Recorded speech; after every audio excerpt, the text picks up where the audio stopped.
What's up guys? I hope you are doing well. I am Veer. Welcome to Study Love Family. देखिए कितनी शानदार बात यहां पर बोली गई है।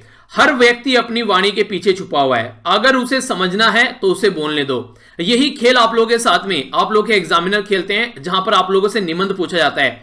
निबंध आप लोगों को दे दिया जाता है एक छोटी सी लाइन लिखकर और बाद में बोल दिया जाता है इसके ऊपर लिखो, और लिखो कितने शब्द, कोई 1000 शब्द बोलता है तो कोई 800 शब्द बोलता है। इसका मतलब यह है कि इंसान जो है ना, एक पर्टिकुलर चोला ओढ़कर थोड़ी देर रह सकता है, एक पर्टिकुलर ढांचा, एक पर्टिकुलर नकाब ओढ़कर थोड़ी देर तक ही काम कर सकते हैं। अगर कंटीन्यूअस उसको एक ऐसे जोन में रखा जाएगा तो उसके अंदर की पर्सनैलिटी बाहर निकलने लगेगी।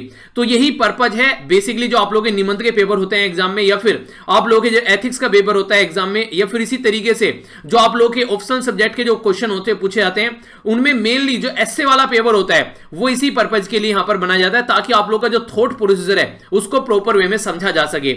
ये एक टिप भी है आप लोगों के लिए, अगर किसी इंसान से आप लोग मिलने जाते हैं तो उसको सुनिए, आप लोग उसको बोलने दीजिए, थोड़ी देर में समझ में आ जाएगा वो इंसान जो है वो किस लेवल का है और किस कैटेगरी का इंसान है, उसकी सोच क्या है, जिस चीज पर आप लोग बात करने जा रहे हैं उसको लेकर भी आप लोग उसको अंडरस्टैंड कर पाएंगे। ऐसा नहीं कि आप लोग को चुप बैठना है, आप लोग को पार्टिसिपेट करना है, पर लेकिन ज्यादातर सामने वाले इंसान को बोलने दो, तो उससे आप लोग अंडरस्टैंड कर पाएंगे और उसी के बेस पर अपना एक अच्छा डिसीजन आप लोग ले पाएंगे। तो ये चीजें लाइफ में इंप्लीमेंट कर देखिए, आप लोगों को बहुत फायदा देखने को मिलेगा, और यही चीजें खासकर जब इंटरव्यू में भी आप लोग जाते हैं आप लोग के ऊपर इंप्लीमेंट की जाती है। तो काफी इंपॉर्टेंट है, इसको आप लोग जरूर इंप्लीमेंट कीजिएगा। आगे बढ़ने से पहले एक इंटरेस्टिंग क्वेश्चन है, ये हमारी कंट्री की इकोनॉमी के बारे में बात करता है। आप लोग इसको कैसे देखते हैं, ये पता चलेगा कि आप लोग का इकोनॉमी को समझने का किस तरीका पैटर्न है कंट्री की। बात की जा रही है यहां पर हमारी कंट्री की इकोनॉमी के रेफरेंस से, बोला जा रहा है कि जो ग्रोस डोमेस्टिक प्रोडक्ट है, जिसको जीडीपी आप लोग बोलते हैं, वो बोला जा रहा है कि ये इंक्रीज हुई है 4 गुना पिछले 10 सालों में। यानी कि अगर 10 साल उठाकर देखेंगे तो 4 गुना हमारी कंट्री की जीडीपी बढ़ गई है। ये सही स्टेटमेंट है या फिर गलत स्टेटमेंट है? परसेंटेज शेयर जो है यहां पर पब्लिक सेक्टर का जीडीपी के अंदर वो डिक्लाइन हुआ है पिछले कुछ 10 सालों के अंदर में, यानी कि जो जीडीपी में पब्लिक सेक्टर का जो परसेंटेज रहता था वो घटा है पिछले 10 सालों में। कौन सी स्टेटमेंट यहां पर करेक्ट है? ए में बोला गया 1, बी में बोला गया 2, सी में बोला गया बोथ 1 and 2, डी बोला गया नाइदर 1 नो 2। सही आंसर क्या है? ए, बी, सी, एफ, डी। इनका आंसर आप लोग को देना है। एक और इंपॉर्टेंट क्वेश्चन है यहां पर, ये इसको भी आप लोगों को अटेम्प्ट करना है। The gulf of Guinea is a north eastern most part of the जो ट्रॉपिकल पैसिफिक ओशन में आप लोगों को देखने को मिलेगा। यानी कि एक तरीके से जो गुनिया है यहां पर ये नॉर्थ ईस्टर्न है, जो खासकर जो पैसिफिक ओशन है उसके ये नॉर्थ ईस्ट रीजन में आप लोगों को देखने को मिलेगा। इसी के साथ में नाइगर और जो वोल्टाज रिवर है यहां पर, ये जाकर गिरती है गल्फ ऑफ गुनिया में। तो कौन सी स्टेटमेंट करेक्ट है? ए में बोला गया 1 ओनली, बी में बोला गया 2 ओनली, सी में बोला गया बोथ 1 and 2, डी में बोला गया नाइदर 1 नो 2। सही आंसर क्या है? ए, बी, सी, एफ, डी। दोनों क्वेश्चन को अटेम्प्ट कीजिए। मैप बेस्ड क्वेश्चन आज कोई एक्स्ट्रा नहीं है, क्योंकि कल आप लोगों का मैप बेस्ड क्वेश्चन का आंसर नहीं दिया था, तो इसलिए कल का ही जो मैप बेस्ड क्वेश्चन है वही आप लोगों को सर्च करना है, रिवीजन कीजिएगा उसका, अब फिर यहां पर आगे डिस्कस करेंगे। 2 वीडियो आप लोगों को देखने को मिलती है। आज तो मजा आ गया, मॉर्निंग में टारगेट रखा गया था 1000 जो बच्चे हैं मॉर्निंग में साथ में उठेंगे, पर लेकिन यहां पर ये लगभग आप लोगों ने कंप्लीट कर दिया। तो यहां पर 991 के करीब जो थे वो यहां पर साथ में उठे। तो इट्स वाज रियली अमेजिंग यार, आप लोगों ने इतने शानदार तरीके से पार्टिसिपेट किया, दिल खुश कर दिया। तो देखिए मॉर्निंग में उठकर अगर 4 बजे से आप लोग अपनी लाइफ को स्टार्ट करते हैं, तो जो भी आप लोगों के आसपास में जो लोग रहते हैं उनसे आप लोग की जो जिंदगी है वो काफी ज्यादा एडवांस चल रही होती है। ठीक है, कल का टारगेट है 1200, तो देखते हैं कौन कौन मॉर्निंग में उठता है। ये कोई कंपल्सेशन नहीं है कि उठना ही, आप लोगों को जिसको लगता है उठना चाहिए वो उठने की कोशिश जरूर कीजिएगा, और जिसको लगता है कैसे उठे समझ नहीं आ रहा है तो उसके लिए यहां पर ये रामबाण है, इसको देखिए। आप लोग इसको देखने के बाद में जरूर अपनी आदत बना पाएंगे सुबह उठने की। और जो भी आप लोगों से पूछता है यार सुबह नहीं उठा जा रहा है, उसको भी ये वीडियो दिखाइए आप लोग, वो भी इंसान जो है सुबह उठना स्टार्ट करेगा। क्योंकि मॉर्निंग का जो टाइम होता है ना वो सबसे ज्यादा एक तरीके से आप लोग प्रोडक्टिव टाइम बोल सकते हैं, क्योंकि पूरे रात में आप लोगों का माइंड रिलैक्स कर चुका होता है। मॉर्निंग में जब आप लोग उठकर पढ़ाई करते हैं तो शानदार तरीके से अपने माइंड को इफेक्टिवली आप लोग यूटिलाइज कर सकते हैं, और एक आप लोगों के अंदर एक कॉन्फिडेंस की सेंस भी निकल कर आएगी जब मॉर्निंग में जल्दी उठकर अपना काम स्टार्ट करोगे। तो आइए देखते हैं कौन से आर्टिकल हम लोग को डिस्कस करने हैं। काफी इंपोर्टेंट आर्टिकल है, एक एक कर यहां पर डिटेल में नजर डालेंगे। ये आर्टिकल जो बात कर रहे हैं यहां पर बात कर रहे हैं कास्ट वाइज डेटा इकट्ठा करने की कोशिश की जा रही है तमिलनाडु के अंदर, तो उसी के बारे में आर्टिकल है। तो इंपोर्टेंट कुछ बातें आप लोगों को जानने को मिलेगी, तो इसके ऊपर हम लोग यहां पर नजर डालेंगे। ये आर्टिकल भी इंपोर्टेंट आर्टिकल है, इकोनॉमिक एक्टिविटीज के बारे में बात कर रहे हैं। रिसेंटली गवर्नमेंट जो ऑप्टिमिज्म दिखा रही है कि इतने अच्छे से इकोनॉमी रिकवर कर रही है, तो क्या रियलिटी में ये सही है, उसकी बैकग्राउंड कुछ चेक यहां पर किया गया है। अगर बात करें चाइना के बारे में, तो शी जिनपिंग आखिर चाह क्या रहे हैं, आखिर ऐसी रिएक्शन इंडिया के लिए उनका देखने को क्यों मिलता है, तो इसके आर्टिकल में आप लोगों को नजर आएगा इनका ये नजारा, आखिर ऐसी हरकतें ये क्यों कर रहे हैं। ठीक है, तो जीएसटी के कलेक्शन के बारे में ये वाला आर्टिकल यहां पर डिस्कस किया जा रहा है, तो इसके बारे में भी हम लोग डिस्कस करेंगे। इंपॉर्टेंट आर्टिकल है, पता होना चाहिए हमारी कंट्री में इकोनॉमिक एक्टिविटी क्या चल रही है। साइड वाला जो मेन आर्टिकल है, यहां पर कुछ तो बात की जा रही है, बेसिकली यहां पर जो फार्मर प्रोटेस्ट है उसके बारे में, कुछ जीएसटी के बारे में थोड़ा यहां पर जिक्र किया जा रहा है। तो देखिए हमारी कंट्री में आज के डेट में जो किसान है काफी लार्ज स्केल पर एनसीआर वाले रीजन में प्रोटेस्ट कर रहे हैं, क्योंकि जो हमारी कंट्री में अभी 3 एक्ट लाए गए थे, उनमें से जो एक एक्ट है वो यहां पर हमारी कंट्री में जो मंडी है उनको खत्म करने की कोशिश कर रहा है और एमएसपी के ऊपर भी इंपैक्ट डाल रहा है, ऐसा मानना है किसानों का। जबकि गवर्नमेंट ये बोलती है कि ऐसा कुछ नहीं है, वो इन चीजों को और ज्यादा स्ट्रेंथन करेगा और हम कुछ भी इनको खत्म करने के लिए नहीं सोच रहे हैं। ये तो हम लोगों ने राज्य के ऊपर छोड़ दिया कि राज्य इसको कैसे लेकर चलना चाहता है। तो इसके चलते यहां पर काफी बुरी कंडीशन यहां पर देखने को मिल रही है, खासकर एनसीआर वाले रीजन में अगर आप लोग रहते हैं तो आप लोगों ने फील भी किया होगा यहां पर क्या कंडीशन बनी हुई है प्रोटेस्ट को लेकर। तो देखिए सबसे बड़ा जो मुद्दा है यहां पर आज की डेट में, अगर कोई भी पर्सन हमारी कंट्री में खाना खा रहा है तो वो किसानों के हाथों के नीचे से निकल कर आता है। तो इसलिए अगर हमारी कंट्री में किसान यानी कि जिनको हम लोग अन्नदाता बोलते हैं, अगर वो दुखी है तो कंट्री खुश नहीं रह सकती। तो सबसे अच्छी बात यहीं पर यह है कि गवर्नमेंट जो है वो उनसे बातें करे और इस प्रॉब्लम का सोल्यूशन निकाले। और अच्छी बात यह है कि गवर्नमेंट बात भी कर रही है, अभी यहां पर रेगुलर जो है टॉक चल रही है दोनों के बीच में, तो देखते हैं उसका क्या सोल्यूशन निकल कर आता है। तो कई राउंड का डिस्कशन अभी हो चुका है, आगे देखते हैं अभी क्या प्रॉब्लम निकलती है और क्या सोल्यूशन निकलता है। पर हाँ यह है कि जल्दी से जल्दी निवारण होना चाहिए, क्योंकि बहुत सारे लोग जो है सड़कों पर हैं आज के डेट में, किस तरीके से खाना पीना रहना उनका सोना वहां पर चल रहा है, तो बहुत सारे लोगों की जान को खतरा इससे हो सकता है। क्योंकि कोविड-19 चल रहा है, तो आज की डेट में अगर देखिए सब लोग इकट्ठा एक साथ में बैठकर इस तरीके से प्रोटेस्ट करें तो बीमारी को फैलने का चांस भी यहां पर बढ़ सकता है। तो यही बातें हैं यहां पर, तो हम लोग को इन चीजों को समझना चाहिए। तो इसके बारे में बात की जा रही है। मेडिसिन का पर्पज क्या है यहां पर दवाई बनाने का, कोविड-19 की दवाई, तो इसको और इस वाले आर्टिकल को जो एंटी माइक्रोबियल रेजिस्टेंस है कंबाइन कर डिस्कस करूंगा। ठीक है, कोविड-19 के बारे में डेटा इंपॉर्टेंट नहीं है, कहां बढ़ रहा है क्या घट रहा है। कार्टून काफी इंटरेस्टिंग है, कल मुंबई में है योगी योगी देखने को मिल रहा था, तो योगी जी ने मुंबई में कल एंट्री मारी, तो उसके अंदर काफी कुछ यहां पर देखने को मिला और अक्षय कुमार साहब जो है वो भी योगी से यहां पर मिले, तो उसी के बारे में ये कार्टून को दिखाने की कोशिश की जा रही है। इसके ऊपर आप लोग 40 से 50 शब्द लिखेगा, आप लोगों की क्या राय है इसके बारे में, आप लोग अपनी राय बता सकते हैं। ठीक है, आइए आगे बढ़ते हैं, अब डिटेल में कुछ चीजें देखते हैं। आगे बढ़ने से पहले सबसे पहले आप लोगों के सामने यहां पर कुछ ये बेसिक इंफॉर्मेशन है, इनको अगर आप लोग अच्छे से अपने माइंड में उतार पाएंगे तो आगे कई सारे आर्टिकल आप लोग समझ पाएंगे और इनसे डायरेक्ट भी क्वेश्चन आप लोगों को बन सकता है। तो जिसके माइंड में ये कंफ्यूजन है इनको लेकर कि जीडीपी क्या है, एनडीपी क्या है, जीएनपी क्या है या फिर एनएनपी क्या है, थोड़ा सा समझने की कोशिश कीजिएगा।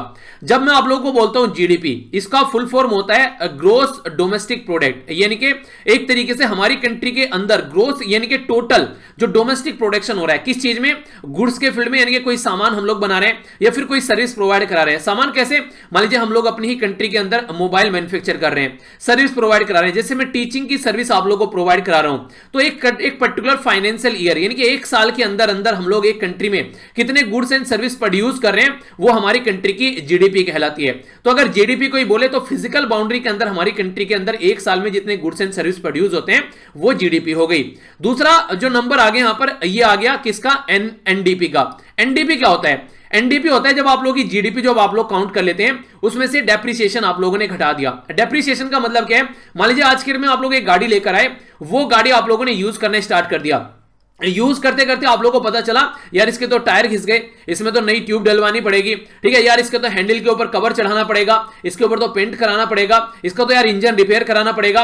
तो इनडायरेक्ट वे में उसकी जितनी वैल्यू थी जब वो आई, अब यहां पर यूज हो चुकी है तो उसकी वैल्यू डिक्रीज हो चुकी है। तो जीडीपी में से जब यहां पर ये डेप्रिसिएशन आप लोग घटा देते हैं तो उस टाइम पर आप लोग का एनडीपी यानी कि नेट डोमेस्टिक प्रोडक्ट निकलकर सामने आता है। तो ये काफी इंपॉर्टेंट है, डायरेक्ट क्वेश्चन आप लोगों से बन सकता है कि एनडीपी क्या होता है, तो आप लोगों को पता होना चाहिए। इसी के साथ में अगर बात करें ग्रोस नेशनल प्रोडक्ट यानी कि जीएनपी क्या होता है, इसको समझिए।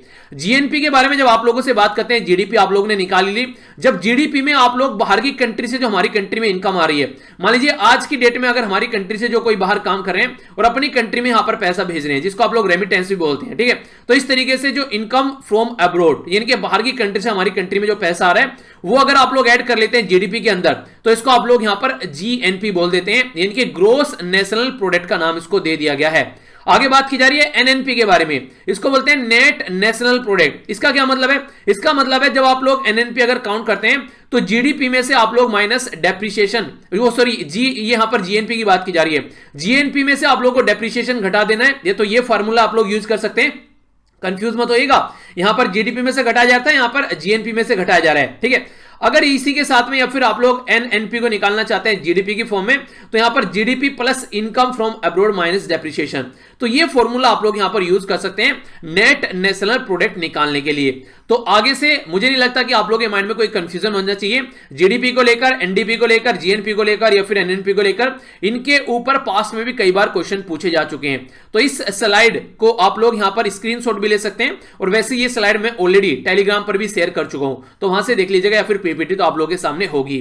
तो इसके बारे में आप लोग आइडिया जरूर रखिएगा। आइए अब आगे चलते हैं, आगे अब आप लोग चीजों को समझ पाएंगे, पर लेकिन उससे पहले आप लोग के सामने एक क्वेश्चन है जो कि आप लोग को अटेम्प्ट करना है। काफी इंटरेस्टिंग क्वेश्चन है। कोरोना वायरस की वजह से जो पेंडेमिक यानी कि जो महामारी आ रही है, तो इसकी वजह से ग्लोबल जो इकोनॉमी है उसमें क्राइसिस देखने को मिल रहा है। यानी कि जो कोरोना वायरस की वजह से जो एक तरीके से वैश्विक जो आर्थिक संकट सामने आ रहा है उसके बारे में बात की जा रही है। तो इंक्लूडिंग जो यहां पर इकोनॉमिक जो रिसेशन है, वो बोला जा रहा है कि आने वाले टाइम में कई महीनों तक या फिर आप लोग सालों भी यहां पर बोल सकते हैं, इसका इंपैक्ट देखने को मिलेगा। तो इसके ऊपर आप लोगों को कमेंट करना है। यानी कि कोरोना ने यहां पर जो नॉर्मली हेल्थ सेक्टर में खतरनाक सिचुएशन क्रिएट करता है, उसने इकोनॉमी को भी बर्बाद कर दिया। नॉर्मली अगर कोई वायरस आता था ना, कोई बीमारी आती थी, तो लोगों की हेल्थ पर इंपैक्ट डालती थी, पर लेकिन कोरोना जो आया है इसने ऐसा खतरनाक सिचुएशन क्रिएट कर दी, हेल्थ के ऊपर इंपैक्ट डाला, इकोनॉमी के ऊपर इंपैक्ट डाला। कंट्री की आज के लिए मीटिंग देखने को मिले, संघाई कॉर्पोरेशन ऑर्गेनाइजेशन, ब्रिक की समिट या फिर कोई भी समिट हो रही है G20 की, सारी वर्चुअल चल रही है। यानी कि कोई दूसरी कंट्री में विजिट नहीं कर रहा है, सब अपने घर पर बैठकर अपने कंफर्ट जोन में यहां पर ये सारी एक्टिविटी कर रहे हैं। आने वाले टाइम में आज के में हर एक पर्सन आप लोगों को मास्क लगाता हुआ नजर आता है मैक्सिमम, ये आप लोगों को एक क्राइटेरिया देखने को मिलेगा। तो ये काफी खतरनाक सिचुएशन यहां पर क्रिएट करके चला गया हर एक लेवल पर, पॉलिटिकल पॉइंट ऑफ से, इकोनॉमिक के पॉइंट ऑफ से, वुमेन के पॉइंट ऑफ से। जो हमारी कंट्री में ऐसा सेक्शन है खासकर जिसको दिव्यांगन बोलते हैं, उनके ऊपर काफी इंपैक्ट डाला। बहुत सारी खासकर जो वुमेन है उनकी जॉब चली गई, मेल की तो गई है, वुमेन की जॉब चली गई, वो काफी खतरनाक है। वुमेन के ऊपर काफी इंपैक्ट इसका देखने को मिला। तो ये सारे आज क्लियर में आज को कोरोना वायरस के इंपैक्ट है। तो अलग अलग क्वेश्चन आप लोगों से पूछा जा सकता है। अभी यहां पर जो मैं आप लोगों से बात करूंगा, ये बात की जा रही है जीडीपी के कॉन्ट्रैक्शन के बारे में। जो जीडीपी कॉन्ट्रैक्ट हुआ यानी कि जो जीडीपी सिकुड़ा है, अभी सेकंड क्वार्टर में वो बोला गया 7.5% सिकुड़ा है। पहले क्वार्टर आप लोग समझिए। अगर बात करें हमारी कंट्री में, जब एक साल में आप लोग क्वार्टर देखते हैं तो टोटल मिलाकर आप लोगों को 4 क्वार्टर नजर आते हैं, 3-3 महीने के। तो यानी कि 12 महीने में 4 क्वार्टर आप लोगों को देखने को मिलेंगे। तो जो पहला क्वार्टर होता है वो स्टार्ट होता है आप लोग का अप्रैल से। तो अप्रैल, मई, जून एक क्वार्टर हो गया, जुलाई, अगस्त, सितंबर दूसरा क्वार्टर हो गया, अक्टूबर, नवंबर, दिसंबर तीसरा क्वार्टर हो गया, और जनवरी, फरवरी, मार्च चौथा क्वार्टर हो गया। तो फाइनेंशियल ईयर कब से कब तक हमारी कंट्री में होता है? तो 1 अप्रैल से लेकर 31 मार्च तक हमारी कंट्री में फाइनेंशियल ईयर होता है। तो इस तरीके से जैसे आप लोग जनवरी से दिसंबर तक आप लोग का जो वैसा नॉर्मल ईयर चलता है, जिसको हैप्पी न्यू ईयर सेलिब्रेट करते हैं आप लोग, उसी का अगर आप लोग बात करें फाइनेंशियल ईयर हमारी कंट्री में, ये जब जो चीजें चलती हैं ये हमारी कंट्री में 1 अप्रैल से लेकर 31 मार्च तक चलती हैं। तो ये जो हम लोग बात करें सेकंड क्वार्टर के बारे में बात करें, यानी कि पहला क्वार्टर हो गया हमारी कंट्री में अप्रैल, मई, जून, और सेकंड क्वार्टर हो गया जुलाई, अगस्त, सितंबर। तो जुलाई, अगस्त, सितंबर के बारे में बात की जा रही है। इससे पहले वाले क्वार्टर में हमारी कंट्री की जो हालत थी वो काफी खस्ता थी, क्योंकि -24 पर हमारी कंट्री की जीडीपी एक तरीके से कॉन्ट्रैक्ट हो गई थी, -24% तक। अब यहां पर ये 7.5 पर हो गई, यानी कि अब हालत थोड़ी सुधरी है, ऐसा बोला जा रहा है। पर लेकिन राइटर जो है इससे सेटिस्फाई नहीं है। राइटर कह रहे हैं कि जो आप लोग ये बोल रहे हैं ना कि हालत सुधरी है, यहां पर रियलिटी में अगर बैकग्राउंड में जाकर देखोगे तो हालत सुधरी हुई नजर नहीं आई है। हम लोग अगर आज के दिन में देखें, अभी रिसेंटली टेक्निकल रिसेशन में चल रहे हैं। ये टर्म आप लोगों से एग्जाम में डायरेक्ट पूछी जा सकती है। टेक्निकल रिसेशन का क्या मतलब है? 2 लगातार कॉन्जिक्यूटिव क्वार्टर तक आप लोगों का अगर नेगेटिव ग्रोथ चलता है, जैसे -24 चल रहा था, अभी यहां पर -7.5 हो गया है। तो अगर कंटिन्यूअस इस तरीके से अगर रिसेशन चल रहा है लगातार 2 अगर क्वार्टर तक, तो इसका मतलब है टेक्निकल रिसेशन में है। क्वेश्चन आप लोगों से पूछेंगे, बोलेंगे कि अगर लगातार 1 साल तक रिसेशन चल रहा है टेक्निकल रिसेशन में, अगर 1 महीने तक चल रहा है तो टेक्निकल रिसेशन में, ठीक है। तो आप लोगों से क्वार्टर की जगह आप लोगों से महीने भी दिए जा सकते हैं कि 2 सक्सेसिव क्वार्टर, यानी कि 6 महीने तक अगर लगातार रिसेशन चल रहा है, मंदी चल रही है, तो टेक्निकल रिसेशन में है। नेगेटिव ग्रोथ अगर चल रहा है तो, ठीक है, यानी कि 2 लगातार जो एक तरीके से क्वार्टर है या फिर 6 महीने तक लगातार नेगेटिव ग्रोथ है तो टेक्निकल रिसेशन। तो अगर बोले आप लोगों से यहां पर क्वार्टर क्वार्टर या फिर 6 महीने, तो कंफ्यूज मत हो जाना, यूपीएससी बड़ा खेल खेलता है ऐसे, ठीक है। यूपीएससी का कोई भी एग्जाम की अगर आप लोग तैयारी करें ऐसे खेल खेलते हुए ये नजर आते हैं। तो अभी ये इंफॉर्मेशन किसके द्वारा दी गई है? ये इंफॉर्मेशन दी गई नेशनल स्टैटिस्टिकल ऑफिस के द्वारा। और नेशनल स्टैटिस्टिकल ऑफिस जो है पहले यहां पर ये 2 ऑफिस से मिलकर इसको मर्ज कर एक ऑफिस बनाया गया है, national sample survey office plus ये यहां पर सेंट्रल स्टैटिस्टिकल ऑफिस को मर्ज कर यहां पर ministry of statistics and programme implementation के अंदर है, तो नया ऑफिस बनाया गया एनएसओ। एनएसओ काम क्या करता है? बेसिकली डेटा इकट्ठा करता है हमारी कंट्री में। अगर आज के डेट में आप लोगों को यह जानना है किस एरिया में पैदावार कितनी हो रही है, तो यहां पर ग्राउंड लेवल से डेटा इकट्ठा होकर आएगा और फिर यहां पर हमारी कंट्री में नेशनल लेवल पर उसको प्रेजेंट किया जाएगा। और ऐसा नहीं है कि इसके द्वारा ही ये बात बोली गई है, रिजर्व बैंक ऑफ इंडिया के द्वारा भी सेम बात बोली गई है नाउ कास्टिंग के अंदर। जब यहां पर नाउ कास्टिंग का मतलब है कि रिसेंटली अभी हमारी कंट्री की इकोनॉमिक कंडीशन कैसे रहने वाली है उसी को एक तरीके से प्रेडिक्ट करना, प्रेजेंट कंडीशन और बात की जा रही है वेरी नियर फ्यूचर में, यानी कि आने वाले टाइम में जल्दी ही क्या कंडीशन रहने वाली है। तो ये नाउ कास्टिंग में रिजर्व बैंक इंडिया के द्वारा बोला गया कि हमारी कंट्री की इकोनॉमी जो है वो सेकंड कॉन्जिक्यूटिव क्वार्टर में 8.6% कॉन्ट्रैक्ट होने वाली है, यानी कि एनएसओ के द्वारा बोला गया 7.5%, आरबीआई के द्वारा बोला गया 8.6%। जुलाई अगस्त सितंबर यानी कि सेकंड जो यहां पर ये क्वार्टर है, इसलिए इसको टेक्निकल रिसेशन बोला गया आरबीआई के द्वारा भी। नाउ कास्टिंग जो है हमारी कंट्री में आरबीआई की बुलेटिन है, जिनको 1947 में स्टार्ट किया गया था, लेकिन 1995 में इसको रोक दिया गया और फिर से अब इसको स्टार्ट किया गया। तो डायरेक्ट क्वेश्चन बने तो माइंड में कंफ्यूजन नहीं होना चाहिए। अभी अगर बात करें हमारी कंट्री में प्रॉपर इकोनॉमी के बारे में, तो इंडिया जो है उसके द्वारा इंट्रोड्यूस किया गया सबसे ज्यादा टफ लॉकडाउन। लॉकडाउन ऐसा था जो जहां है वो वहीं रुक जाओ। इसके ऊपर कई सारे जोक भी बनाए गए, कई सारे लोगों ने बोला सर हम लोग संडास में बैठे हैं तो वहीं बैठे रहे, तो ये कंडीशन देखने को मिली। तो ये सारी सिचुएशन जो निकल कर आई, इसके चलते बहुत सारे लोगों को प्रॉब्लम फेस करनी पड़ी। बहुत सारे जो लोग थे उनकी जॉब चली गई और इसके चलते बहुत सारे लोगों ने तो माइग्रेट करने स्टार्ट कर दिया, बॉर्डर क्रॉस कर एक एरिया से दूसरे एरिया में जाने स्टार्ट कर दिया। तो इसकी वजह से कई सारे लोगों की जान तक भी गई। तो हमारी कंट्री में काफी लार्ज स्केल पर इसका इंपैक्ट देखने को मिला, जिससे इकोनॉमी के साथ साथ में लोगों की जो आशाएं थी वो भी सिक्योरिटी ही यहां पर नजर आई। तो आने वाले टाइम में जितना यहां पर एक तरीके से ऑप्टिमिज्म गवर्नमेंट के द्वारा दिखाया जा रहा है, इतना आसान है नहीं है इन चीजों को फिर से रिकवर करना, क्योंकि डिमोनेटाइजेशन का इंपैक्ट अब तक झेला हम लोगों ने, जीएसटी का इंपैक्ट अब तक झेला। अब यहां पर ये जो इंपैक्ट पड़ा है ये कोरोना वायरस का, उससे पता चलेगा, क्योंकि कोरोना वायरस से लॉकडाउन लगा मार्च के महीने में। मार्च के महीने से पहले अगर हम लोग बात करें 18 और 19 में हमारी कंट्री में 45 साल में सबसे ज्यादा अनएम्प्लॉयमेंट देखने को मिल रहा था। तो ऐसा नहीं कि कोरोना ने आकर यहां पर बर्बाद किया है, उससे पहले भी चीजें जो हैं वो ज्यादा सही नहीं चल रही थी।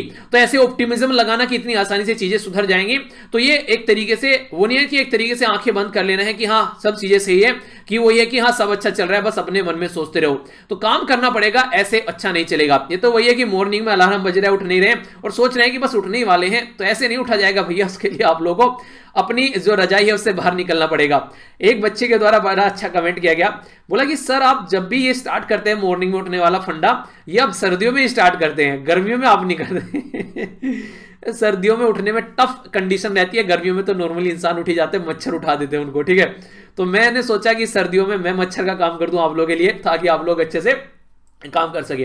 और ये भी बात है कि सर्दियों में ना आप लोग के एग्जाम जो है बड़े पास में आते हैं। अभी अगर आप लोग ढंग से एक अच्छा टाइम पीरियड रहता है, गर्मियों में 70 बहाने होते हैं, सर्दियों में आप लोग के पास में एक ड्यूरेशन रहता है, अच्छे से बैठकर लंबे समय तक आप लोग पढ़ सकते हैं, पढ़ने की कैपेसिटी बढ़ जाती है।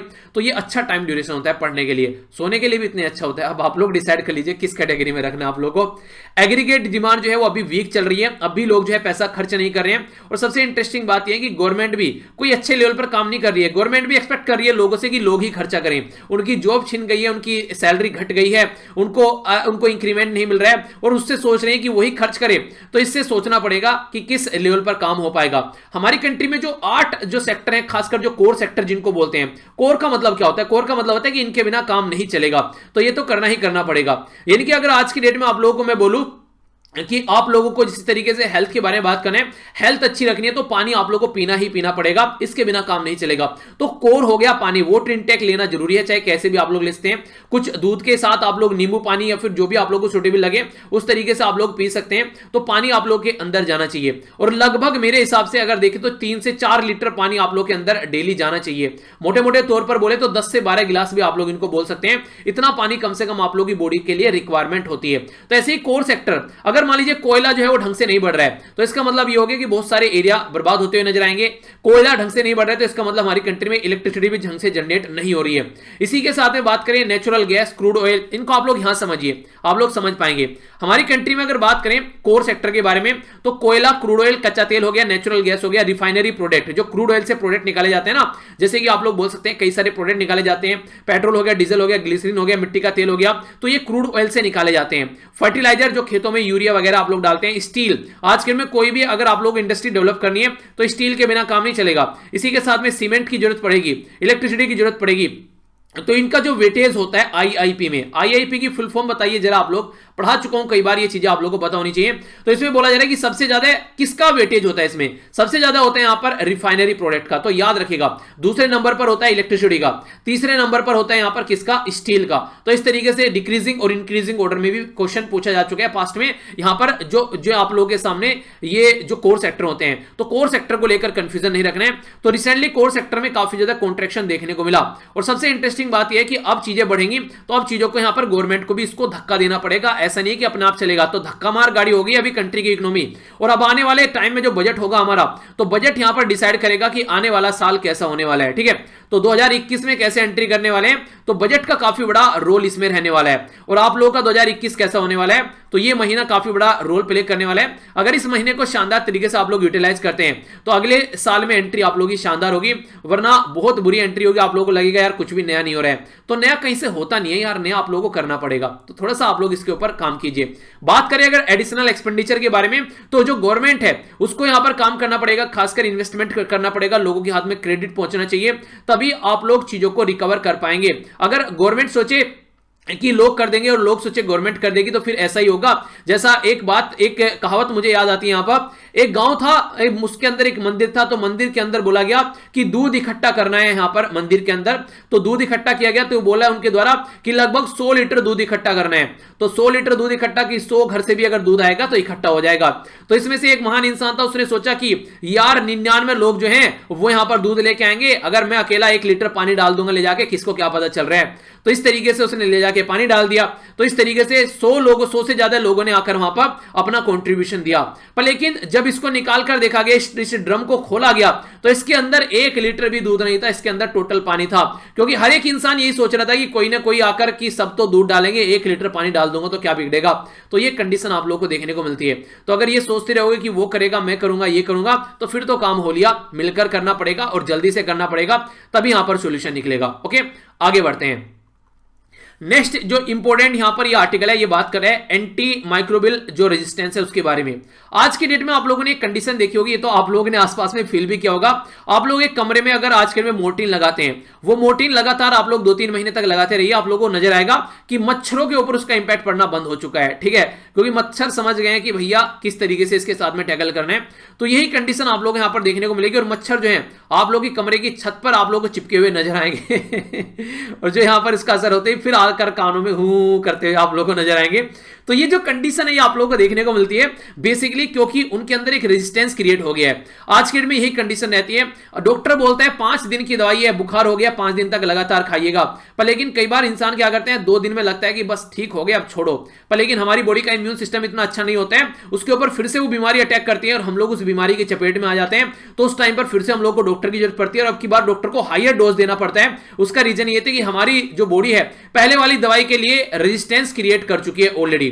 तो रेजिस्टेंस का मतलब होता है कि आज की डेट में जो इलाज आप लोगों का जो दवाई से हो रहा था, अब उसी डोज से आप लोगों का इलाज नहीं होगा, अब हायर डोज आप लोगों को देना पड़ेगा। और इसमें काफी हद तक हम लोगों को भी गलती रहती है और काफी हद तक जो हमारा खान पीन हो गया है उसका रोल आप लोगों को देखने को मिलेगा। तो एंटी माइक्रोबियल जो रेजिस्टेंस है यहां पर ये आज के डेट में अलार्मिंग कंडीशन पर बढ़ रहा है ऑल ओवर वर्ल्ड में। हमारी कंट्री में काफी लार्ज स्केल पर बढ़ रहा है। 35% जो कॉमन ह्यूमन इंफेक्शन है वो आज की डेट में मेडिसिन जो आप लोग लेते हैं, सर में दर्द हो गया मेडिसिन ले ली। मिल्खा सिंह जी की एक वीडियो में देख रहा था, उन्होंने बोला अगर मेरे सर में भी दर्द होता है तो मैं कभी मेडिसिन नहीं लेता हूं, तो ये मैं क्या करता हूं सुबह को उठकर रनिंग करके आता हूं तो मेरे सर का दर्द खत्म हो जाता है। ये चीजें मैंने भी फील की है, मेरे साथ में होता है जब मुझे जुकाम होता है, मुझे लगता है रात को थोड़ा बहुत कोल्ड लग रहा है, तो सुबह को जो रनिंग करता हूं उसमें 1-आधा किलोमीटर और थोड़ा तेज दौड़ो, अच्छा पसीना बॉडी में से निकाल दो, तो ये जो जुकाम है ये आप लोगों का खत्म होता हुआ नजर आएगा। ये देसी दवाई बता रहा हूं, आप लोगों का इम्यून सिस्टम भी बढ़ेगा। इंप्लीमेंट कर देखिए, अगर ना इलाज करें तो फिर एक तरीके से आप लोग के पैसे वापस मतलब जो बोलते हैं ना कि सिलेक्शन ना हुआ तो फीस वापसी, तो वही बात की जा रही है। तो मेरी राय मुझे उल्टी दे देना अगर आप लोगों को इसका सॉल्यूशन न लगे।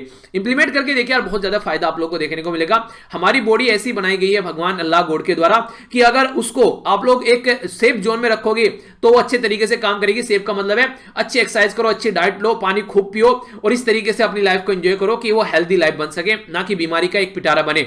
बात करें यहां पर इसी के बारे में बात की जा रही है, जब दवाइयां आप लोग लेते हैं तो वो बॉडी पर इंपैक्ट डालती है क्योंकि आर्टिफिशियल तरीके से आप लोग इम्यून सिस्टम को मेंटेन रखने की कोशिश करें। तो इसके चलते यहां पर 7 लाख के करीब जो लोग हैं वो हर साल मर जाते हैं एंटी माइक्रोबियल ड्रग्स की वजह से। क्योंकि आज के दिन में कई सारी ऐसी चीजें देखने को मिलती है, जैसे एंटीबायोटिक खाते हैं, एंटीवायरल, ठीक है, एंटी यहां पर पैरासाइटिक जो ये चीजें लेते हैं, एंटी फंगल, ये सारी जो चीजें आप लोगों की बॉडी में जाती है ना, ये आप लोगों की बॉडी के इम्यून सिस्टम को एक तरीके से बूस्ट करने की कोशिश करती है। पर लेकिन वो एक तरीके से क्या हो जाता है, वो हो जाता है कि दवाई के ऊपर आप लोगों का इम्यून सिस्टम बूस्ट कर रहे हैं, एक टाइम तक तो बूस्ट करेगा, फिर आगे अगर आप लोग उसको रेगुलर लेते रहेंगे तो लेस इफेक्टिव आप लोगों को देखने को मिलेगी। जो पैथोजन है उसके साथ में वो लड़ती हुई नजर नहीं आएगी। इसका मतलब अब हायर डोज आप लोगों को चाहिए। तो हायर डोज अगर ये बिल्कुल एक और उदाहरण देता हूं यार, ये तो ज्यादा दूर पहुंच गया, आप लोग आसपास देखिएगा, एक पर्टिकुलर इंसान ने बीड़ी सिगरेट पीना स्टार्ट किया, एक बीड़ी पी कोई नहीं, दूसरी बीड़ी पी कोई नहीं, तो कुछ दिनों बाद उसको लगने लगा यार एक दो बीड़ी से तो काम नहीं चल रहा है, पूरे दिन में 5-6 बीड़ी या फिर सिगरेट चाहिए, तब जाकर जो है मनोरंजन होता है दिमाग का। तो ये कंडीशन बन गई कि आप लोगों ने माइंड की जो कैपेसिटी बढ़ा दी है। पहले उसको एक सिगरेट से एक बीड़ी से काम चल जाता था, अब ऐसी ऐसी 3-4 दिन में चाहिए तब जाकर काम चलता है, और फिर आगे चल के इंसान जो है वो चैन स्मोकर बन जाता है। तो यहां से कंडीशन देखिए, सेम काम आप लोग यहां पर दवाई का देखने को मिलेगा। तो रेजिस्टेंस क्रिएट हो जाता है आप लोगों की बॉडी के अंदर। इसके चलते जब रेजिस्टेंस क्रिएट हो गया तो आप लोगों को पहली लाइन की जो दवाई है वो काम नहीं करेंगे, आप लोगों को सेकंड या फिर थर्ड लाइन की एंटीबायोटिक खानी पड़ेगी अगर डिफेंस करना चाहते हैं जो कॉमन डिजीज से, जिसको पहले आप लोग ओनली एक लाइन यानी कि पहले वाली डोज में खत्म कर लेते थे, यानी कि अब हायर डोज की जरूरत पड़ेगी। और ये डबल हो गया 2005 से लेकर 2030 है, उसमें बोला जा रहा है कि डबल हो चुका है, ये डबल हो जाएगा आने वाले टाइम में जल्दी और 8-10 साल के अंदर अंदर। तो कंडीशन क्या है, ऑल ओवर वर्ल्ड में काफी लार्ज स्केल पर एंटीबायोटिक कंज्यूम की जा रही है। ये सीरियस प्रॉब्लम बन गई है आज की डेट में। अभी यहां पर द लांसेट जो यहां पर जनरल हेल्थ के द्वारा रिपोर्ट प्रस्तुत की गई, तो 58,000 न्यूबॉर्न जो चिल्ड्रन हैं वो आज की डेट में मर जाते हैं एनुअली, कई सारी चीजों की वजह से। यहां पर जिसमें जो बोला जा रहा है, जिसमें बोला गया यहां पर सेप्सिस, जिस तरीके से इंडिया के अंदर बात करें तो हमारी कंट्री में भी यहां पर ये काफी लार्ज स्केल पर देखने को मिलते हैं। यानी कि आज की डेट में जिस तरीके से हम लोग इन चीजों के ऊपर डिपेंडेंसी अपनी बढ़ा रहे हैं, तो ये यहां से तो आ ही रही है, और भी हम लोग कैसी उल्टी सीधी हरकतें कर रहे हैं वो आप लोग समझिए। आज के डेट में अगर मैं आप लोगों से बात करूं, जो इंसान है, ठीक है, और जो इसी के साथ में लाइव स्टॉक यानी कि जो जानवर है या फिर जो एग्रीकल्चर कृषि है, उसके अंदर दुनिया भर की आप लोग उल्टी सीधी चीजें यूज करें। इंसान क्या कह रहा है, वो एंटी एक तरीके से यहां पर आप लोग देखते हैं ना, जिस तरीके से सर में दर्द की गोली खा ली, ये सब चीजें, जानवरों को दूध निकालने के लिए इंजेक्शन दिए जा रहे हैं, खेतों में दुनिया भर की दवाइयां हम लोग डाल रहे हैं ताकि हमारी एग्रीकल्चर अच्छी हो सके।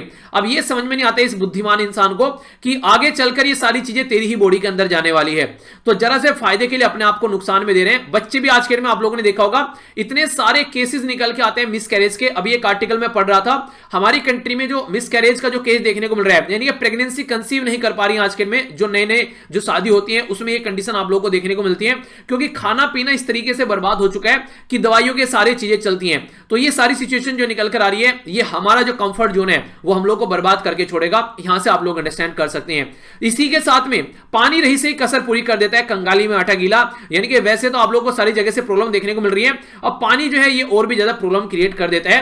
पानी के थ्रू हमारी बॉडी में जो आज के दिन में जो एंटीबायोटिक जो रेजिस्टेंस जो बैक्टीरिया जो जा रहे हैं वो और ज्यादा महान काम करते हैं हमारी बॉडी के लिए। अगर बात करें इंडिया के अंदर ओनली 37% जो सीवेज जनरेट है वो एनुअली यहां पर एक तरीके से उसको हम लोग एक तरीके से प्रॉपर में हैंडल कर पाते हैं, बाकी सारा यहां पर नेचुरल वाटर में डिस्चार्ज कर दिया जाता है जो कि बिना ट्रीटमेंट हुए। तो ये हमारी जो कंट्री में जो रिवर्स हैं उनको नाला बना देता है, उससे आप लोग अंडरस्टैंड कर सकते हैं। तो ये आज की डेट में जो एंटी माइक्रोबियल जो रेजिस्टेंस है, जिसको AMR बोलते हैं शॉर्ट फॉर्म में, ये आने वाले टाइम में हमारी कंट्री में वाटर में आप लोग को देखने को मिलेगा।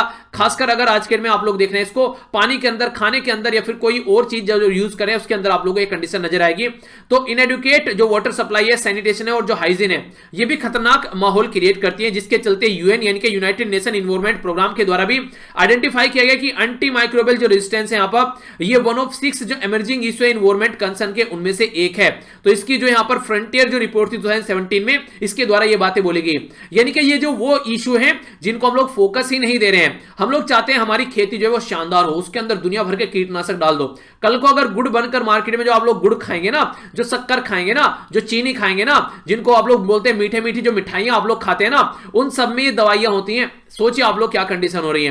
पहले दवाइयां मीठे में मिलावट हो गई, उसके बाद में दूध में मिलावट हो गई, और वो आप लोग की बॉडी में जा रही है सारी चीजें मिलाकर। कुछ पानी ऐसा मिला दिया, उसमें ऐसे हाथ पैर धो रखे हैं, उससे आप लोग की बॉडी में अच्छा खासा खाना पहुंच गया। तो कहने का मतलब यह कि एक तरीके से बॉडी में बिल्कुल गार्बेज जा रहा है, बॉडी को गार्बेज बनाया जा रहा है खुद हमारे ही द्वारा, और ये सारी चीजें जानते हैं, पर लेकिन प्रॉफिट के चक्कर में सारी एक्टिविटी देखने को मिल रही है। अभी बात करें यूएन एजेंसी के द्वारा वन हेल्थ एएमआर, ये ग्लोबल एक्शन जो प्लान है जिसको जीएपी के नाम से इसके द्वारा बोला गया, उन्होंने बोला कि यार इसका कुछ ना कुछ इलाज करना पड़ेगा। इंसानों के ऊपर, एनिमल के ऊपर अपना प्लांट जो अपने खासकर जो एक तरीके से जो प्लांट है उनकी हेल्थ के बारे में, फूड और इन्वायरमेंट सेक्टर में कुछ हम लोग को सोचना पड़ेगा, वरना इंसान जो है उनका अस्तित्व जो है वो खत्म होता हुआ नजर आएगा। आज की डेट में अगर बात करें, इंसान की जो छोटे छोटे बच्चे हैं उनकी आंखों पर चश्मा लग जाता है, बच्चों की हाइट नहीं बढ़ पा रही है, और बहुत सारी प्रॉब्लम देखने को मिलेगी। छोटे छोटे बच्चों के बाल जो है वो व्हाइट हो जाते हैं, ये कंडीशन आप लोगों को देखने को मिलेगी। दुनिया भर के लोगों के आज के डेट में जो हेयर है, हेयर फॉल आप लोगों को देखने को मिलता है हर एक इंसान के साथ में। तो ये कहीं ना कहीं खाना पीना, रहना सहना, सोना, ये सारी जो जिंदगी की हमारी प्रॉब्लम है, उनका सबका एक पूरा खाका आप लोगों के सामने निकलकर यहां पर आता है। स्टेट गवर्नमेंट जो है इंडिया के अंदर, वो इन्वायरमेंट जो डायमेंशन है उसको स्ट्रेंथन करना चाहिए। अगर बात करें हमारी कंट्री में, उसको स्ट्रेंथन नहीं किया जा रहा है, डेवलपमेंट के ऊपर फोकस किया जा रहा है इन्वायरमेंट को बर्बाद करते हुए, तो इससे प्रॉब्लम और ज्यादा बढ़ने वाली है। Ministry of environment and forest and climate change के बारे में बात करें तो उसने स्टैंडर्ड ड्राफ्ट इशू किया था, ताकि एक तरीके से यहां पर जो रेजिड्यू होते हैं 121 जो एंटीबायोटिक जिनको ट्रीटमेंट किया जाता है, उनको संग से उनको लिमिट किया जा सके, उनकी प्रोडक्शन पर भी फोकस किया जा सके। और आप लोग भी ध्यान रखिए, अगर कोई बीमारी हो रही है, आप लोग की बॉडी में कोई दर्द है, तो कोशिश कीजिए कि हल्दी का दूध पी लीजिए, ठीक है। इस तरीके से नेचुरल चीजों से चीजों को ठीक करने की कोशिश कीजिए, ना कि दवाई के ऊपर डिपेंडेंसी आप लोगों को बढ़ानी है। अगर इस तरीके से डिपेंडेंसी बढ़ाएंगे तो आप लोगों को इसका खामियाजा जल्दी ही भुगतना पड़ेगा। तो ये है कुछ बातें, आई होप कि आप लोग कुछ नया सीखने को मिला होगा। चलते हैं नेक्स्ट आर्टिकल की ओर। हमारी कंट्री में जो जीएसटी है, यानी कि जो इसको आप लोग यहां पर गुड्स एंड सर्विस टैक्स बोलते हैं, वो जब से लॉकडाउन लगा है उसके बाद में सबसे शानदार कलेक्शन अभी यहां पर देखने को मिला है, जो कि यहां पर 1 लाख करोड़ का आंकड़ा पास कर चुका है यहां पर सेकंड मंथ रो में। आप लोगों को अगर मैं बोलूं कि अब की बार जैसे दिसंबर चल रहा है, दिसंबर के महीने का जीएसटी आप लोगों के सामने डेटा अगर आया मैं बोलूं, तो इसका मतलब क्या है? इसका मतलब यह कि दिसंबर के महीने का जो जीएसटी आया, वो जीएसटी रियलिटी में नवंबर के महीने का है, दिसंबर में उसको प्रेजेंट किया गया है। नवंबर के महीने में कैसी एक्टिविटी रही है वो यहां पर दिखा रहा है बेसिकली। तो दिसंबर के महीने का अगर जीएसटी है तो नवंबर के महीने का, और नवंबर के महीने का अगर जीएसटी है तो इसका मतलब है कि अक्टूबर के महीने में जो एक्टिविटी चली है उसको यहां पर दिखा रहा है। और जीएसटी क्या होता है? उसको बोलते हैं गुड्स एंड सर्विस टैक्स। तो इसके बारे में याद रखिएगा। तो रिवेन्यू फ्रॉम जो जीएसटी है हमारी कंट्री में 1 लाख जो करोड़ का आंकड़ा है वो क्रॉस कर चुका है। तो ये अच्छी खासी एक अच्छा इंडिकेटर दे रहा है कि कंट्री की इकोनॉमी सही डायरेक्शन में चल रही है। एनकरेजिंग साइन है इकोनॉमी के पॉइंट ऑफ व्यू से भी, ऐसा आप लोग बोल सकते हैं। इसी के साथ में मैंने अभी आप लोगों को बताया कि प्रीवियस मंथ का जो ट्रांजैक्शन है वो रिफ्लेक्ट करता है। जैसे अक्टूबर महीने का जो यहां पर कलेक्शन है वो हम लोग प्रेजेंट करेंगे नवंबर के महीने में, ठीक है। तो इस तरीके से आप लोग बोल सकते हैं। तो यहां पर जो अभी प्रेजेंट आप लोगों के सामने जो चीजें होती हैं, अक्टूबर में कुछ प्रेजेंट किया जाए तो इसका मतलब सितंबर के महीने का जीएसटी है वो। तो इस तरीके से आप लोग इसको अंडरस्टैंड कर सकते हैं। तो पहले महीने के कंपेयर में अगर देखिए अब यहां पर चीजें बढ़ रही हैं, तो इस तरीके से आने वाले टाइम में इंप्रूव होती हुई चीजें नजर आएंगी। पर लेकिन एक्सपेक्टेशन जो लगाई जा रही है वो ज्यादा है, जितनी इंप्रूव होंगी वो हमको देखने को मिलेगा। तो फर्स्ट जो मंथ है यहां पर, ठीक है, जो थर्ड क्वार्टर है उसमें जेन्युइन इंप्रूवमेंट देखने को मिल रहा है। तो रियलिटी में इंप्रूवमेंट है वो आगे आप लोगों को देखने को मिलेगा। आखिर रीजन क्या इंप्रूवमेंट होता हुआ? तो काफी बड़ा रीजन आप लोग यहां पर बोल सकते हैं दीपावली। अभी आप लोगों ने दीपावली सेलिब्रेट की यहां पर, तो जो दीपावली का सेलिब्रेशन देखने को मिला, तो दुनिया भर की चीजें आप लोगों ने खरीदी होगी अपने घर में, मोमबत्तियां, दिए वगैरह, लाइटिंग वगैरह। इसी के साथ में कई सारे ने कुछ घर की शॉपिंग भी की होगी। तो कहीं ना कहीं हमारी कंट्री में इसका काफी बड़ा इंपैक्ट देखने को मिला, जो त्योहार वगैरह होते हैं। यहां पर बात की जा रही है परचेजिंग, ये जो मैनेजर इंडेक्स होता है जिसको पीएमआई बोलते हैं। पीएमआई जो मैन्युफैक्चरिंग सेक्टर में है, ये अभी इस महीने में काफी ज्यादा अच्छा देखने को मिला, ये काफी हाई यहां पर देखने को मिला। पीएमआई जो होता है यहां पर, ये बेसिकली जो चेक किया जाता है, ये मैन्युफैक्चरिंग और सर्विस सेक्टर के लिए चेक किया जाता है। पहली तो इंपॉर्टेंट बात यहां पर ये है। और मैक्सिमम ये जो ड्राइव किया जाता है, ये मंथली बेसिस पर जो प्राइवेट सेक्टर कंपनी है उनके बेस पर इसको ड्राइव हम लोग करते हैं। तो ये डायरेक्ट स्टेटमेंट की बेस में क्वेश्चन भी आप लोगों से एग्जाम में पूछा जा सकता है, ठीक है। तो मैन्युफैक्चरिंग और सर्विस सेक्टर के लिए और प्राइवेट जो सेक्टर है कंपनीज उनके लिए यहां पर इंडिकेटर ड्राइव करता हुआ नजर आता है। तो दीपावली के महीने में कितना हम लोग के द्वारा खर्चा किया गया, क्या क्या हम लोग के द्वारा खरीदा गया, जो हम लोग के द्वारा इन्वेस्टमेंट किया गया, उसका भी आउटपुट आप लोगों को आगे आने वाले टाइम में जो खासकर दिसंबर है उसमें भी आप लोगों को इसके जो जीएसटी को यहां पर हम लोग प्रेजेंट करेंगे तो आप लोगों को देखने को मिलेगा। यानी कि हमारी जो एक्टिविटी है उससे यहां पर पता चलता है कि कंट्री की एक्टिविटी कैसी रहने वाली है। अगर बात करें इंडिया में अपनी कंट्री के अंदर में हम लोग यहां पर, तो सितंबर का जो महीना है एक तरीके से सितंबर के महीने में यहां पर डिक्लाइन होता हुआ नजर आया था राजस्थान और गुजरात के अंदर इन्फेक्शन पर, लेकिन दूसरे एरिया में जैसे मुंबई हो गया, ठीक है, वहां पर फ्रेश केस सामने निकल कर आए। आंध्र प्रदेश, गुजरात, तमिलनाडु के अंदर डबल डिजिट ग्रोथ देखने को मिला जीएसटी का, पर लेकिन कई जगह जीएसटी कम होता हुआ नजर आया, जैसे कि यहां पर दिल्ली हो गया या महाराष्ट्र हो गया। यानी कहीं पर कोरोना केस बढ़ रहा है, कहीं पर कोरोना केस घट रहा है, तो कहीं पर जीएसटी बढ़ रहा है, कहीं पर जीएसटी घट रहा है। तो इकोनॉमिक एक्टिविटी जो है वो काफी फर्जाइल है पूरी कंट्री में। अगर देखिए सारे राज्य में अनइवन है, इनके एक जैसी नहीं है। तो अनप्रेडिक्टेबल बिहेवियर आप लोगों को इकोनॉमी का देखने को मिल रहा है, अनप्रेडिक्टेबल बिहेवियर आप लोगों को लोगों का देखने को मिल रहा है। तो कॉन्जिक्यूटिव अगर आप लोग इनको चेक करिएगा तो एक अलग तरीका यहां पर इन्वायरमेंट आप लोग यहां पर नजर आएगा। तो मोर डायरेक्ट और स्पेसिफिक जो आज के दिन में अगर देखें तो खासकर उन एरिया पर फोकस देना चाहिए जो ज्यादा जॉब क्रिएट करते हैं। जैसे कि अगर बात करूं आज के दिन में हमारी कंट्री में जो कपड़ा उद्योग है काफी लार्ज स्केल पर इंप्लॉयमेंट प्रोवाइड कराता है, तो कपड़ा उद्योग को आप लोग सपोर्ट कीजिए, कंस्ट्रक्शन सेक्टर को आप लोग सपोर्ट कीजिए ताकि लोगों को जॉब मिल सके, तो वहां से काफी ज्यादा फायदा देखने को मिलेगा। और इस तरीके से जैसे ट्रेवल हो गया या फिर टूरिज्म जो इंडस्ट्री हो गया, इसमें जो रिसेशन चल रहा है, डिस्ट्रेस चल रहा है, उसको आप लोग सुधारने की कोशिश कीजिए, क्योंकि अगर ये ऐसे ही चलती रही तो और ज्यादा मंदी देखने को मिलेगी, आने वाले टाइम में भी इसका इंपैक्ट पड़ता हुआ नजर आएगा।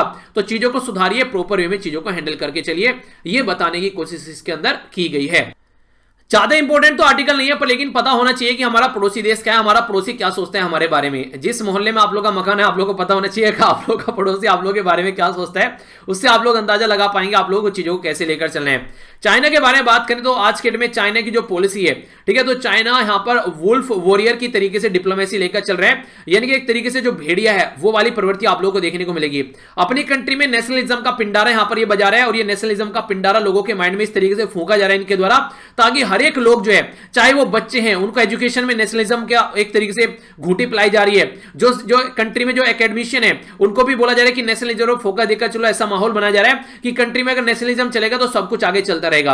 आप लोगों को पता है, अगर आप लोगों से पूछें हमारी कंट्री कुछ प्राइम मिनिस्टर के नाम बताएं, तो सबसे पहले आप लोगों के सामने जो माइंड में दिमाग आएगा वो नॉर्मली जवाहरलाल नेहरू जी का, उसके बाद में आप लोग बोल सकते हैं लाल बहादुर शास्त्री जी का, फिर आप लोग बोल सकते हैं यहां पर हमारी कंट्री में खासकर इंदिरा गांधी जी का नाम काफी अच्छे से आप लोगों को याद होगा, क्योंकि उनके द्वारा कुछ ऐसी हरकतें की गई हैं। आगे अगर कोई नाम आप लोगों के सामने निकल कर आएगा तो हमारी कंट्री के जो present prime minister Modi ji का नाम भी इसी कैटेगरी में लिया जाएगा, जो कि एक स्ट्रॉन्ग लीडरशिप की कैटेगरी में आप लोग इनको बोल सकते हैं। तो कुछ ऐसा ही प्रवृत्ति यहां पर चाइना के जो प्रेजेंट प्रेसिडेंट है सी जिनपिंग, वो ये चाहते हैं कि जो इनसे पहले जो प्राइम मिनिस्टर हुआ करते थे उनकी जो छवि थी उनमें सबसे ऊपर यहां पर इनकी छवि सामने निकल कर आए और बाकी सबकी छवि धूमित हुई रहे। तो इसीलिए यहां पर इनके द्वारा जो काम किया जा रहा है आज की डेट में वो इस तरीके की हरकतें की जा रही है, ताकि कंट्री में जो जनता है वो भी फोकस कर सके कि हाँ ये सब कुछ यहां पर सही चल रहा है, तो नेशनलिज्म को लेकर चल रहा है। ठीक है, अगर बात करें थियाननमेन स्क्वायर मैसेकर जो वो हुआ था, कब हुआ था यहां पर, इसके बारे में आप लोग बताइएगा।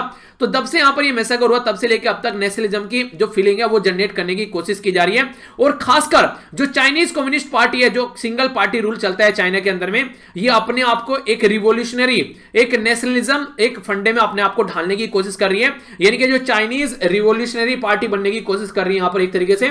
और एक यहां पर यह दिखाने की कोशिश करेगी चाइना को चाइना के नाम से नहीं, इस पार्टी के नाम से जाना जा सके, ऐसा ब्रांड क्रिएशन इसके द्वारा किया जा रहा है। अपने बारे में स्कूल में पढ़ाया जा रहा है, अपने बारे में हर जगह होर्डिंग लगाए जा रहे हैं, हर जगह आप लोग इसके बारे में चीजें देखने को मिलेगी। जब आप लोगों को हर जगह एक ही पर्टिकुलर पार्टी का नाम सुनेगा, एक ही पर्टिकुलर पर्सन का नाम सुनेगा, तो आप लोगों को ये लगेगा यार ये बस यही है और तो कोई है ही नहीं है। तो वही माहौल यहां पर दिखाने की कोशिश की जा रही है प्रेजेंट टाइम। और श्याम दाम धन भेद के द्वारा लगाया जा रहा है ग्रेट रिविजनेशन की, यानी कि महान कायाकल्प की एक कोशिश कर रहे हैं यहां पर, एक तरीके से अपनी कंट्री को एक इमेजिनरी ग्लोरी में यहां पर डिफाइन करने की कोशिश कर रहे हैं, जो पास्ट में हालांकि थी नहीं कभी, यानी कि अपने आप को दिखाने की कोशिश करें कि हम लोग ऐसे थे, जैसे अंग्रेजी नहीं बोलते हैं कि हम ही यहां पर हैं, आप लोगों को बस सुधारने आए हैं, और ये पता नहीं कि पास्ट में हम ही लोगों के द्वारा तुमको सुधारा गया है।